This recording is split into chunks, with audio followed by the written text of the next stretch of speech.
Hola, soy Daniel Ravi Cortés Cruz, soy estudiante de la Universidad UACH, carrera de Historia en modalidad virtual. Hoy voy a hablar sobre las corrientes de la historiografía y la evolución que tuvo durante el siglo XX al siglo XXI. Para empezar una pequeña introducción, podemos encontrar sus bases en la antigua Grecia, donde se asentaría y posiblemente evolucionaría a Roma, donde también después de asentarse tuvo un gran auge junto con Roma, y posteriormente cuando Roma cayó pasó a los pueblos europeos. Los pueblos europeos también le dieron un gran uso, más que nada en la Edad Media y también durante el Renacentismo. Pero esta vez nos vamos a centrar en lo que pasó en el siglo XX al siglo XXI, ya que el siglo XXI y el siglo XX principalmente tienen una de las mayores evoluciones para la historiografía. La Escuela de los Anales es un ejemplo de lo que ya les dije. La Escuela de los Anales es principalmente el primer peldaño de la evolución de la historiografía en el siglo XXI, en el siglo XX, perdón. La Escuela de los Anales va a hacer que la historiografía evolucione a una nueva vida, le dan vida, la regresa a lo que era. Que quiero decir que la Escuela de los Anales le va a dar un plus, le va a dar un gran avance a esta misma. La Escuela de los Anales nace en 1929 como respuesta directa a la Primera Guerra Mundial y se va a caracterizar por tomar otras disciplinas y juntarlas con la historia. La geografía, la economía y la sociología fueron una de las principales disciplinas que juntaron con la historia. La Escuela de los Anales también es importante por su forma de revolucionar cómo se contaba la historia. La historia se contaba de una forma muy simplista y muy pobre, digámoslo así, hasta que la Escuela de los Anales la revolucionó y también criticaría esta forma de haber contado la historia tan vaga. La Escuela de los Anales se caracterizó por lo que ya dije y también por ser, como también ya lo dije, la primera y la más importante de las revoluciones de la historiografía en el siglo XX.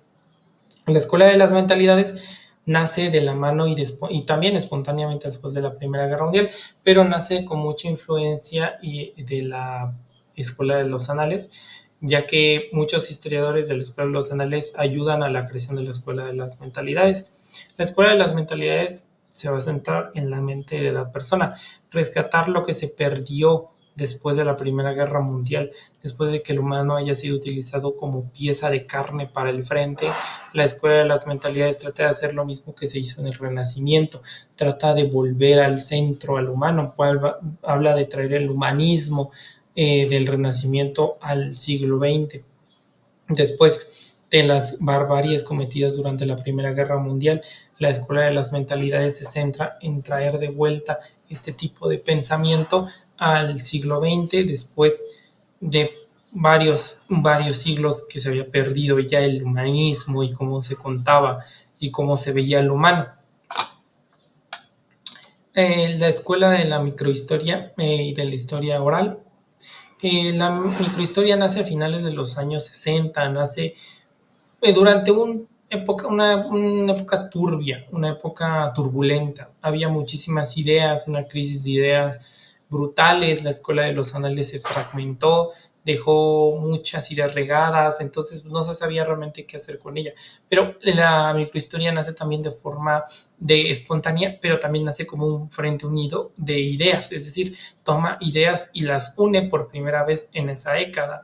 Entonces, la microhistoria nace como una forma de contar la historia de una forma resumida, de una forma concisa y de una forma pequeña. Es decir, tomemos un año de la Segunda Guerra Mundial, 1940, y lo vamos haciendo más y más y más pequeño. Pero eso también quiere decir que vamos a tomar aspectos que no se suelen tomar, como la economía, la sociedad, la política. Entonces eso es lo que va a ser la microhistoria.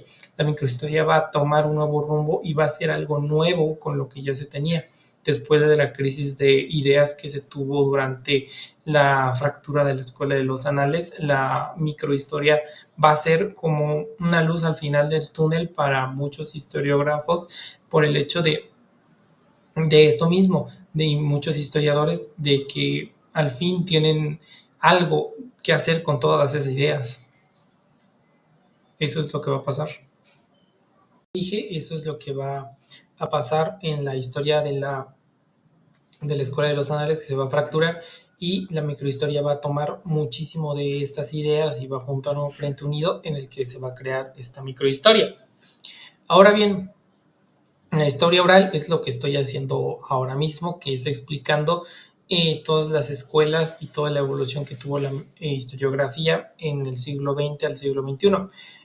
Realmente la mayor evolución de la historia oral se da desde mi punto de vista en el siglo XXI con el Internet, las redes sociales, que hoy en día es bastante común ver videos en YouTube sobre la historia. Hay muchas cuentas que hacen esto y es una de las mayores aportaciones del siglo XXI a la historiografía, ya que la historia oral ahora es muchísimo más común de lo que fue en su nacimiento. Entonces podemos decir que la historia oral es básicamente eso, contar la historia de otra forma que para muchas personas resulta ser más factible hacer y aprender la historia de forma oral, ya que se les puede hacer pesado la lectura o simplemente no les gusta leer. Entonces la historia oral, ver un video, es mucho más didáctico, mucho más dinámico que leer un libro. Y de esa parte la historia oral es que se ha evolucionado tanto a partir de la llegada del Internet y de las redes sociales.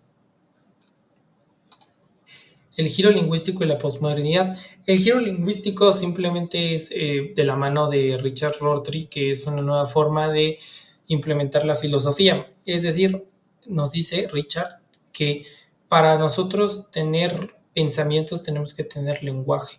Si no tenemos un lenguaje, no tenemos pensamientos.